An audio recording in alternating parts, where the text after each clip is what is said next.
Je te bénirai et je multiplierai ta postérité comme les étoiles du ciel et comme le sable qui est sur le bord de la mer. Et ta postérité possédera la porte de ses ennemis. Toutes les nations de la terre seront bénies en ta postérité parce que tu as obéi à ma voix. Amen. Amen. Dieu notre Père, nous te disons merci. En Saint des Dieu, nous t'élevons et te glorifions parce que Seigneur Dieu, en cette année, c'est cette parole sur laquelle nous nous tenons en ta présence. Et nous savons que toi, en tant que Dieu fidèle, tu nous béniras et tu multiplieras notre postérité comme les étoiles du ciel et comme le sable qui est sur le bord de la mer. Et notre postérité possédera la porte de ses ennemis. Seigneur Dieu, nous avons cette assurance que toutes les nations de la terre seront bénies en la postérité d'Abraham que nous sommes. Parce que Seigneur Dieu, nous sommes prêts à obéir à ta voix et nous obéissons déjà. Gloire te soit rendue pour ta fidélité. Ce soir, nous voici devant toi, Seigneur Dieu, en ce culte de combat spirituel. Nous demandons que le Saint-Esprit descende et prenne contrôle de toutes choses. Que la parole nous soit délivrée par le souverain enseignant qu'il est, afin que, Père, nous soyons édifiés et que notre foi naisse et croisse parce que, Seigneur Dieu, la foi vient de ce qu'on entend et ce qu'on entend vient de la parole de Christ. Que, Seigneur, par notre foi ce soir, nous fassions des espoirs, que nous vainquions nos ennemis au nom de Jésus. Merci parce que je crois que tu l'as accompli. Adoration, alléluia, te soit rendue pour ta fidélité. Au nom précieux de Jésus-Christ de Nazareth, nous avons prié. Amen. Amen. Veuillez vous asseoir, que Dieu vous bénisse. Gloire à Dieu. Alléluia. Gloire à Dieu. Alléluia.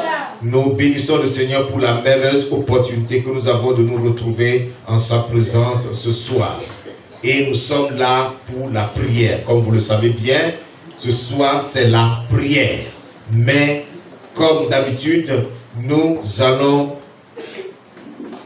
sonder la parole, nous allons considérer un passage de l'Écriture qui nous conduira dans cette prière. Je vous lis dans 2 Rois au chapitre 6. 2 Rois chapitre 6, je lis du verset 8 au verset 23. 2 Rois chapitre 6, du verset 8, autant pour moi, au verset 23. Il est écrit, et je lis: le roi de Syrie était en guerre avec Israël. Et dans un conseil qu'il tint avec ses serviteurs, il dit: mon camp sera dans un tel lieu. Mais l'homme de Dieu fit dire au roi d'Israël: garde-toi de passer dans ce lieu, car les Syriens y descendent.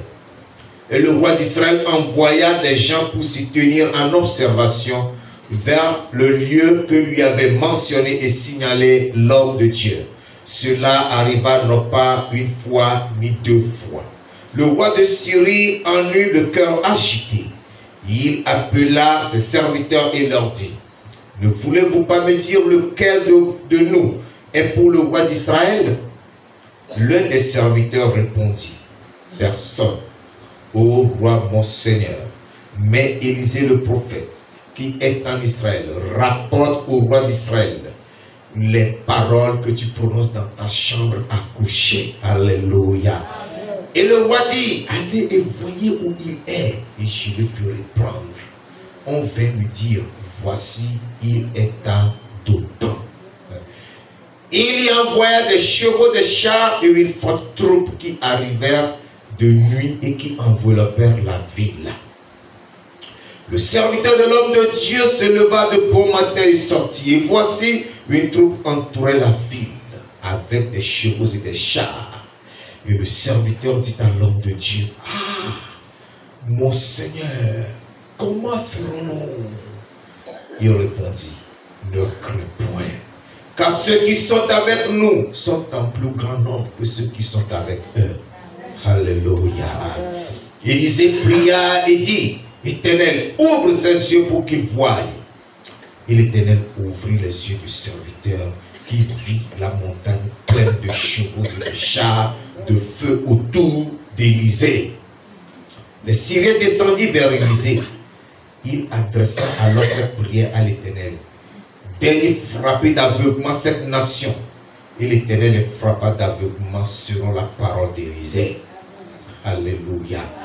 Élisée leur dit, ce n'est pas ici le chemin, et ce n'est pas ici la ville. Suivez-moi, et je vous conduirai vers l'homme que vous cherchez. Et il les conduisit à Samarie. Lorsqu'ils furent entrés dans Samarie, Élisée dit, Éternel, ouvre les yeux de ces gens pour qu'ils voient. Et l'Éternel ouvrit leurs yeux et il vit qu'ils étaient au milieu de Samarie. Le roi d'Israël, en les voyant, dit à Élisée, frapperai-je mon père? Tu ne frapperas point, répondit Élisée. Est-ce que tu frappes ceux que tu fais prisonniers avec ton épée et avec ton arc? Donne-leur du pain et de l'eau, afin qu'ils mangent et boivent, et qu'ils s'en aillent ensuite vers leur maître. Le roi d'Israël leur fit servir un grand repas, et ils mangèrent et burent. Puis il les renvoya, et ils s'en allèrent vers leur maître, et les troupes des Syriens ne revinrent plus sur le territoire d'Israël. Et le peuple de Dieu dit, Amen. Alléluia. Amen. Alléluia. Gloire soit rendue à Dieu pour ce passage que nous considérons ce soir. Ce passage nous conduit dans le thème intitulé « Dévoiler, frapper d'aveuglement et faire prisonnier ». Alléluia. Dévoiler, frapper d'aveuglement et faire prisonnier. Le roi de Syrie, comme la parole de Dieu nous le dit, était en guerre avec Israël. Et il a tenu ce qu'on appelle un conseil de guerre pour pouvoir décider des stratégies de guerre contre Israël. Et dans ce conseil, il a décidé de fixer son camp dans un lieu précis. Mais à sa surprise, le roi d'Israël était informé, afin qu'il ne fasse pas passer sa troupe par ce lieu, parce qu'il tomberait dans le camp des Syriens qui les battraient. Le roi de Syrie étant informé que le roi d'Israël était au courant de sa décision avec son conseil, s'est demandé à rassembler ses serviteurs et leur a posé la question. Dites-moi la vérité, moi je vous fais confiance, mais il semble que parmi vous, il y a des traîtres. Qui parmi vous est pour le roi d'Israël pour aller toujours lui vendre nos projets, pour aller toujours trahir, dénoncer, dévoiler nos décisions, nos complots, nos stratégies de guerre afin de venir à bout d'Israël? Un de ses serviteurs, poussé par l'Esprit de Dieu, lui a dit, roi mon Seigneur, il faut que tu saches que personne parmi vous ici n'est pour le roi d'Israël pour aller trahir nos stratégies et nos plans que nous mettons en place pour battre Israël. Mais il y a un homme en Israël qui s'appelle Élisée, le prophète de l'Éternel. C'est lui qui toujours est informé de tout ce que tu dis même dans ta chambre à coucher et qui va informer le roi d'Israël. Alléluia. Alléluia. Notre Dieu est un vivant informateur. Alléluia.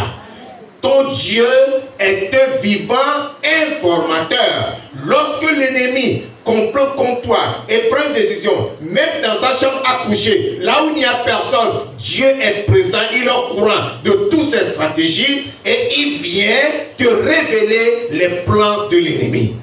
Alléluia. Le roi de Syrie était surpris. Il a dit, si c'est vrai ce que vous me dites, alors, il a envoyé toute une troupe.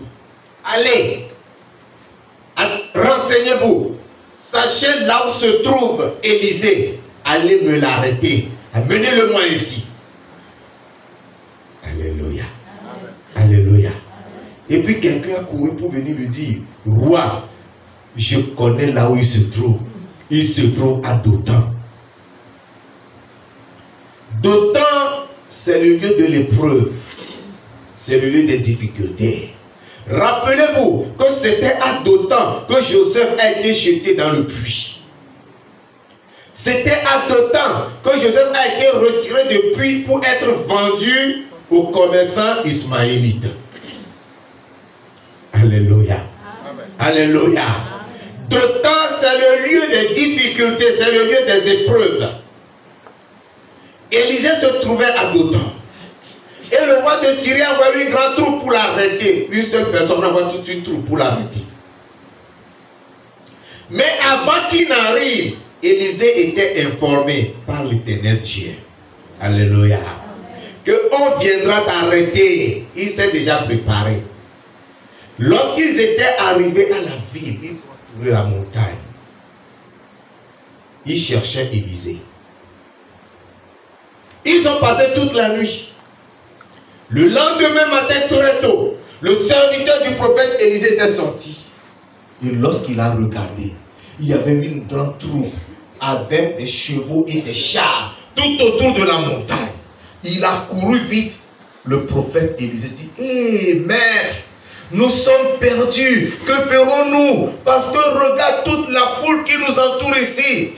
C'est fini pour nous. Élisée lui dit, t'inquiète. Ceux qui sont avec nous sont plus nombreux qu'eux. Il a demandé, Éternel, ouvre ses yeux afin qu'il voie. Quand le Dieu a ouvert les yeux d'Élisée, il a vu des chars de feu et des chevaux de l'Éternel entourant Élisée. Élisée était en sécurité. Alléluia. C'est pour cela que toute la nuit que les Syriens ont passé autour de la montagne, ils n'ont pas pu avancer pour toucher Élisée. Ils ne savaient même pas qu'ils étaient déjà au lieu où se trouvait Élisée. Parce que l'Éternel a envoyé son armée pour protéger son serviteur. Et avant que Élisée ne dise, Seigneur Éternel, frappe ce peuple d'aveuglement, ils étaient déjà aveugles. Alléluia. Élisée a alors demandé à l'Éternel de les frapper d'aveuglement. Ils étaient tous aveugles. Je ne sais pas comment Élisée a fait pour les amener de Dothan à Samarie. Il les a conduits de Dothan à Samarie. Je pense que Élisée a placé son serviteur devant. Il dit, bon, tiens devant. Et vous vous attrapez les uns les autres. Le premier attrape la tenue de mon serviteur. Et tous les autres, allez, vous vous attrapez les uns les autres par derrière. Et vous marchez. Je pense que c'est la stratégie que Élisée a utilisée. Parce que j'ai médité sur la chose. Les gens étaient frappés d'aveuglement. Ils ne